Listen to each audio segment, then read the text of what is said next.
끝. 이론이 깨셔요, 이거. 감자평가 이론은 끝이에요, 이게. 감자평가를 하는 모든 절차에 따른, 모든 이 세세 절차에 따른, 절차에 나오는 그런 것들을 글로 쓰면 끝이에요. 근데, 나름 우리 전문가들인데 이렇게 말하면 좀 그렇잖아요. 우리 병원 가면 의사 선생님들 막 쓰잖아, 이렇게. 은어라 그러죠? 이게 뭐야, 이거. 감기. 뭐 아밀라스 근데 뭐야 침 이거 똑같잖아. 그러니까 우리도 조금 더 그럴듯한 용어로 포장을 한번 해보자고요. 이 본다라는 행위를 그냥 보는 게 아니에요. 뭐야 이거 대상 확정이라고 그러죠. 혹은 대상 인식이라고 합니다. 얘가 뭔지를 파악하는 행위예요. 이게 만약에 부동산이라 치면 부동산이네? 이게 아니에요. 3층짜리네? 벽돌조네? 공부상 근생인데 주택으로 돼 있네. 이렇게 조금씩 하나씩 전문가들이 판단을 해가는 과정을 대상 인식이라고 합니다. 실무 풀 때 굉장히 중요하게 여겨질 거예요. 오케이. 분석한다는 것을 이따 한 다다음 시간 때문에 하겠지만 부동산 분석은 그냥 일반 수요 공급 분석이 안 되는 애입니다. 그래서 보통 지역 분석 혹은 시장 분석 그 다음에 얘만 보는 개별 분석을 실시하게 돼요. 학원론에서 다 들으셨겠지만 지역성 때문에 어쩔 수가 없어요. 그 다음에 방법을 정해한단 말이에요. 우리 감칙에 나와 있는 방법은 3방식 6방법입니다. 그 다음에 우리 감정평가의 규칙상 이건 모르셔도 돼요. 감칙상 기준가치는 시장가치가 됩니다. 끝. 감정평가 이론에서 시험은 한 7, 80%는 여기서 나와요. 끝이야. 별거 없어요. 쫄지 마. 전혀 안 쫄아도 돼요. 자, 그러면 이 대상 인식을 한번 해보자고요. 이 부동산이 뭔지 한번 보자고. 부동산은 부동산이지. 뭐 그렇게 보면 안 되고 이제 우리 전문가들이니까, 그렇죠? 전문가들이니까. 감정평가사 시험이 어려운 게 평가사 시험이 어려운 이유 중에 하나가 뭐냐면 수험생인데 마치 평가사인 것처럼 글 써야 된다는 문제야. 실무 조금 풀어보셨죠? 감정평가 실무. 내가 평가사가 아닌데 가격을 내고 있다고. 마치 평가사인 것처럼. 이론도 마치 부동산 전문가나 감정평가사인 것처럼 글을 써야 돼서 어려운 건데 전혀 쫄지 않아도 돼요. 여러 가지 방법들이 있으니까요. 첫 번째, 대상인식부터 볼까요? 대상인식을 우리는 부동산 등인데 쉽게 해서 부동산이라 합시다. 동산 이런 거는 뭐 거의 시험 안 나오니까 부동산이라 할게요. 이 부동산이라는 것을 인식하는 건 굉장히 어렵습니다. 아까 말한 것처럼 주택이네? 이렇게 이러면 안 되고 이 용도지역이 뭐지? 건폐율이 얼마나 되지? 용적률이 얼마나 되지? 왜 4층밖에 못 짓는데 왜 가보니까 5층이 돼 있지? 그쵸? 그 위성지도 봤을 때는 4m 도로였는데 가보니까 8m 도로 돼 있네? 어떻게 되지? 방금 말한 걸 조금 유식하게 말씀드리면 부동산은 물리적으로 볼 수 있고요. 유형적으로 볼 수 있고요. 무형의 자산일 수도 있습니다. 그쵸? 무형적으로 대표적으로 법적으로 보게 된다면 방금 말씀드린 것처럼 4층만 지어야 되는데 가보니까 물리적으로는 5층일 경우도 있어요.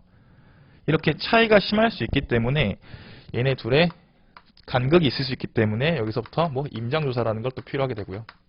가봐야 되는 거죠. 감칙 10조에 나와 있습니다. 아무튼 이 부동산이라는 것은 굉장히 다양하고 개별성이 굉장히 다양하고 이따 2교시 때 하겠지만 학원론 때 했겠지만 고부연계 용동사가 있는 놈이기 때문에 굉장히 다양한 놈이기 때문에 개별 사안에 따라서 판단을 다르게 해야 돼요. 실무에서 나오는 것의 절반 정도가 요겁니다. 얘를 어떻게 파악할래? 너 봤을 땐 어떤 놈인 것 같아? 그 다음에 얼마야? 를 물어보게 되는 거죠. 실무에서 중요해지는 게 그겁니다. 이론에서도 굉장히 많은 문제들이 여기서 나와요.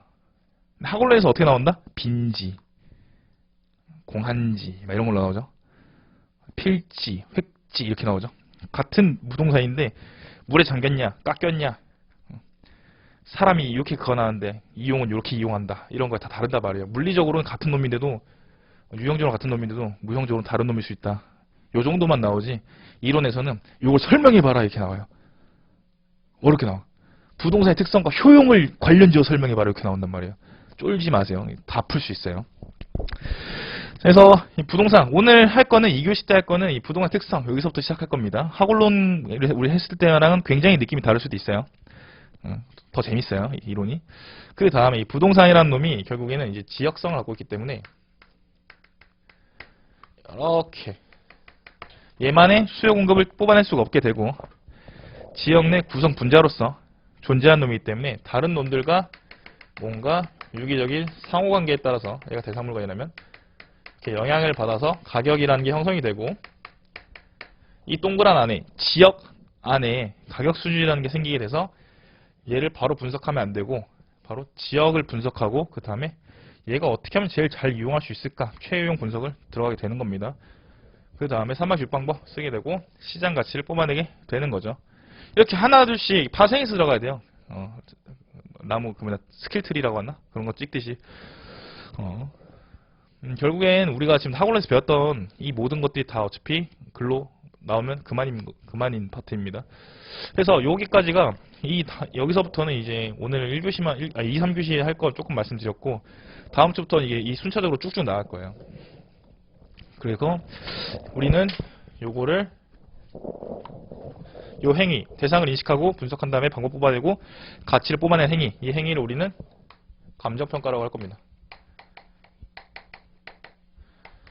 그래서 1장, 2장이 부동산이나 지대로에 나오게 되고요. 3장부터가 감정평가 제도가 나오게 되는 겁니다.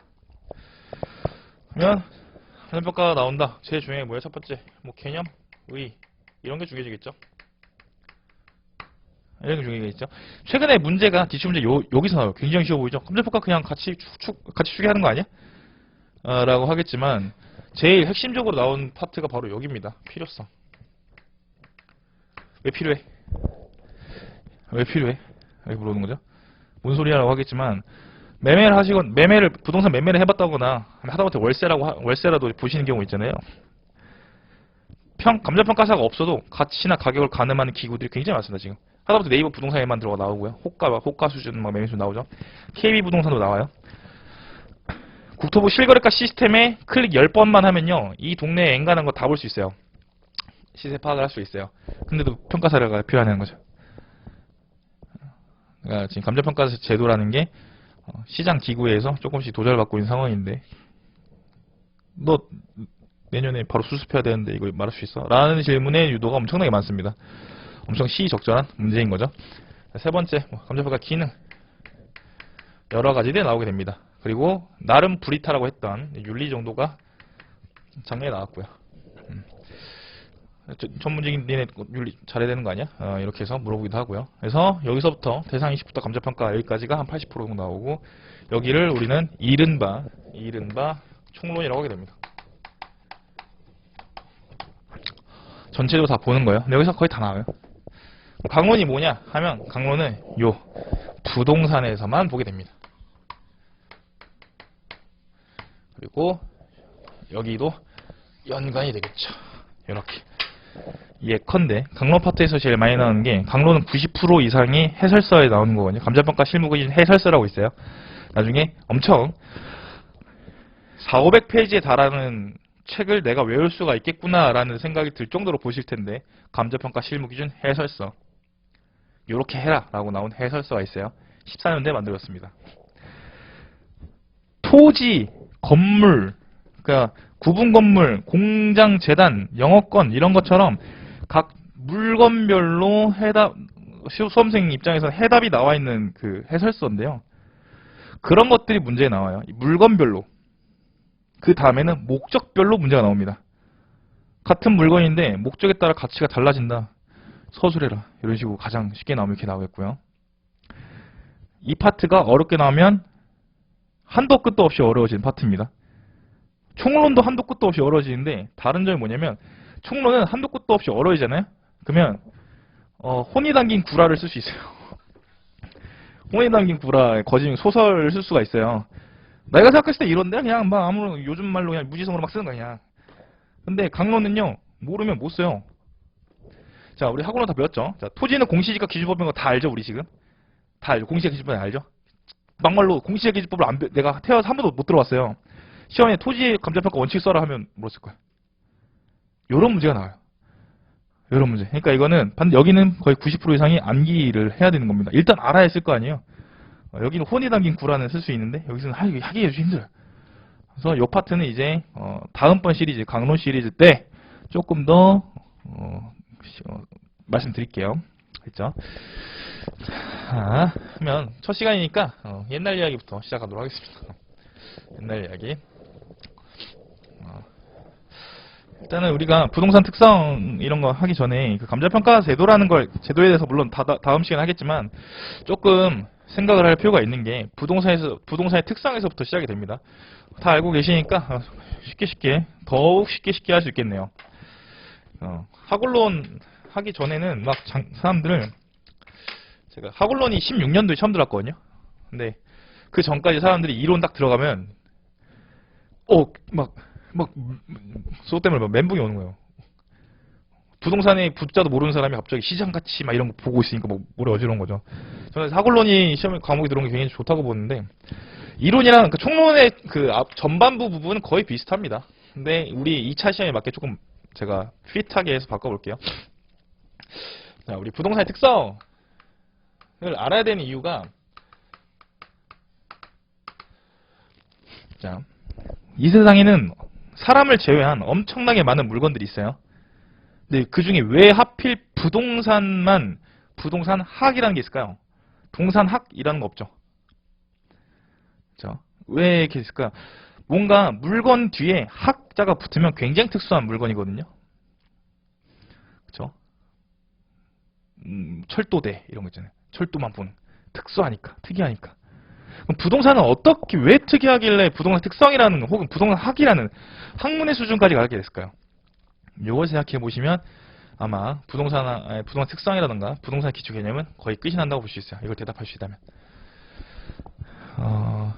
일단은 그 인간들이 학문이라는 걸 만들게 되고 연구를 하고 공부를 하는 이유가 뭐냐면 결국에 쓰려고 하는 겁니다. 쓰려고. 예외적으로 뭐 철학이나 형이상학적인 학문을 제외하고는 웬만하면 다 쓰려고 만들어요. 학문 같은 경우는. 그러면 부동산을 쓴다 혹은 부동산을 소유한다 라는 것이 없었던 시대에는 부동산학이 있을 수가 없겠죠. 과거 시대에는요. 보통 산업혁명을 기점으로 하거든요. 산업혁명 이전에는요. 토지는 부동산 누구 거예요? 귀족가 아니면 왕 거죠. 일반 사람들이 쓸 수가 없었어요. 그쵸? 전쟁의 위험에도 계속 있었을 테고. 근데 산업혁명 이후에 이제 프롤레타리아는 사회 조금 보신 분 아시겠지만 여러 이제 계층들이 생기게 되고 이 사람들이 토지를 소유할 수 있게 됐어요. 임차료를 국가에 뭐 얼마 주던 어쨌든 간에 소유를 할 수 있게 되고 뭐 사실 돈 많은 사람만 소유했겠지만 아무튼 간에 이제 기존의 왕이나 봉건시대에 있었던 그 틀이 서서히 깨지기 시작했다고요. 근데 산업혁명 이전의 시기에도 우리나라에도 있었어요. 경제란 단어가 일본 단어긴 하지만 뭐 비스무리한 게 있었겠죠. 이코노미 같은 게 있었겠죠. 그래서 돈과 관련된 여러 학문들은 있었어요. 이것을 이제 우리는 경제학이라고 부릅시다. 산업혁명 이후에 부동산 쓰려고 보니까 부동산 쓰려면 돈을 내놓으래. 돈을 달래요. 돈을 내겠죠. 뭐 소장료로 내겠죠. 근데 문제가 뭐냐면 사람들이 생각했을 때 여기는 왜 100원이지? 이렇게 생각하는 거예요. 이래요? 이 토지는 왜 2천만 원이지? 여기는 왜 1억이라고 부르지? 라고 생각을 하기 시작한다고요. 생각을 하기 시작하는데 왜? 쓰려고. 기존 제도에서 끝나고 부동산 쓰려고 보니까 돈 달래요. 그러면 이제 기존에 경제학이라는 거 있었다 했잖아요. 그러면 이제 경제학적 사고로 풀어가 되는 거예요. 돈이라는 거는 그래 우리가 지금 보니까 결국엔 요거 아니냐? 이렇게 보는 거죠. 그래서 저 사람이 달라는 이 돈은 이거 아니냐? 아이고 조금 그렇지만 시장에서 수요랑 공급에 따라서 가격이 결정되는데 그 가격 수준을 말하는 거 아니야? 호가니까 조금 높겠지. 요 정도로 파고 들어가는데 엄청 결정적인 문제가 있었어요. 기존의 경제학적 사고에서는 풀 수가 없는 엄청 결정적인 문제가 있었는 게 뭐냐면 부동산에 이게 존재하지 않다는 거예요. 부동산 시장은요. 엄밀히 말하면 없습니다. 없는 게 맞아요. 왜냐면 자 여기서 보시면 수요랑 공급이 있겠죠. 그래서 시장 성립 조건이라는 게 경제학 다 배우셨으니까 크게 세 가지가 있는데요. 수요 조건이 있고요. 공급이 있고요. 재화의 조건이 있는데요. 처음 들어보셔서도 상관없습니다. 왜? 수요 조건 뭐야? 진출입에 제한이 없으며 자유로운 수요자들이 있는 시장이라고 되어 있기 때문에 수요자가 굉장히 많고 공급자도 굉장히 많고 재화의 특성이 상당히 동질적이란 말이죠. 그러니까 이 물병 시장이 있을 수 있는 거죠. 수요자랑 공급자가 굉장히 많고 물병이라는 이 재화의 특성은 항상 동일하기 때문에. 그래서 딱 불러가니까 부동산이 이게 말이 안 되는 거죠. 부동산은 유효수요죠. 돈 있는 사람만 수요인자로 이제 인정을 하게 되고 공급은 없잖아요. 이 세상에 딱 하나죠. 심지어 재화도 굉장히 이질적입니다. 개별성이 크다고 하죠. 그래서 시장 조건이 말이 안 되는 거예요. 그럼 기존의 학문에서는 이걸 규명할 수가 없는 거예요. 공급이나 수요가 이상하고 재화의 특성도 이상한 놈인데 근데 시장에서는 돈 달라고 하고 있는 거예요. 돈 달라고. 이게 거쳐서 시장 가치까지 끝까지 가게 되는데 감정평가의 제도까지 가게 됩니다. 결론부터 말씀드리면 이러기 때문에 전문가라는 사람이 나와서 이게 얼마인지 지적해줘야 된다 해서 감정평가사들이 있는 거거든요. 결국 시장기구에 부응하기 위해서 나온 게 감정평가 제도입니다. 여기까지 쫙 이어지게 되면 이제 총론이 끝나게 되는 거예요. 자, 여기서부터가 첫 번째 부동산학의 특성, 부동산학의 이해와 부동산의 특성으로 이어지게 됩니다. 왜냐면 이제 사람들이 다시 최초로 돌아가게 되면 쓰려고 이제 부동산을 쓰려고 돈을 주고 사거나 팔거나 내가 쓰려고 이제 부동산을 바라보게 되는데 경제학적 시각에서는 이제 해결이 안 되는 거예요. 그럼 뭐 하겠어요? 사람들이 뭐 하겠어? 당연히